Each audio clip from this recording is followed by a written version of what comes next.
Hey, what's up mga kabakets? Kamusta at magandang araw sa inyo? So, Gilas Pilipinas, panalo, kampiyon sa Asian Games.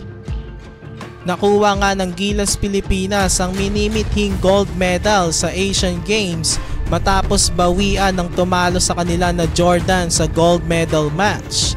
Justin Brownlee pinanguna ng Gilas Pilipinas na naman sa kanyang 20 points at 10 rebounds. Sinundan naman niya ng 14 points ni Ange Kwame at 13 points ni Chris Newsome. Wagi nga ang Gilas makuha ang ginto. Ang sarap nga sa feeling na makita natin lahat na kampiyon ng ating Gilas Pilipinas. Dahil alam naman natin na ang number 1 sports natin talaga ay ang basketball. Dito talaga halos lahat nakatutok ang mga Pilipino. So masarap talaga sa pakiramdam na tayo na naman ang gold medalist sa Asian Games after ng ilang dekada. 1962 pa nga ang huling beses natin nakuha ang ginto sa Asian Games. Kagabi nasaksihan na naman natin ang isang history. So isang malaking selebrasyon ito panigurado sa ating mga fans na tumutok, sumubaybay at nanalangin sa Gilas Pilipinas. Kayang-kaya naman talaga natin magkampiyon sa Asian Games o sa FIBA Asia. Doable naman nga iyan at deserve na deserve nating mga fans.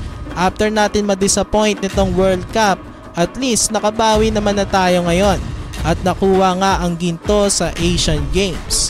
Everyone deserves credit starting from Coach Tim Cone, Justin Brownlee, Scottie Thompson, Calvin Optana, Junmar Fajardo at sa iba pang mga players. Kitang-kita naman kung gaano kagutom ang mga ito makuha ang gold medal ngayong Asian Games.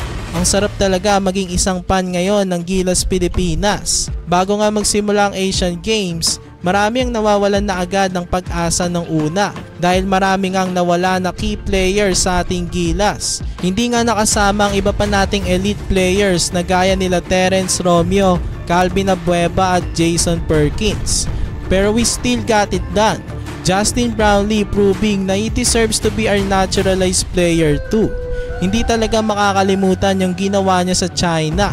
Nakaka-proud talaga ang ginawa ng Gilas Pilipinas at sana maki-carry over ang success na ito sa mga susunod pang tournaments. So ayan lang naman, maraming salamat sa inyong panonood mga kabakets. Please like, share, and subscribe.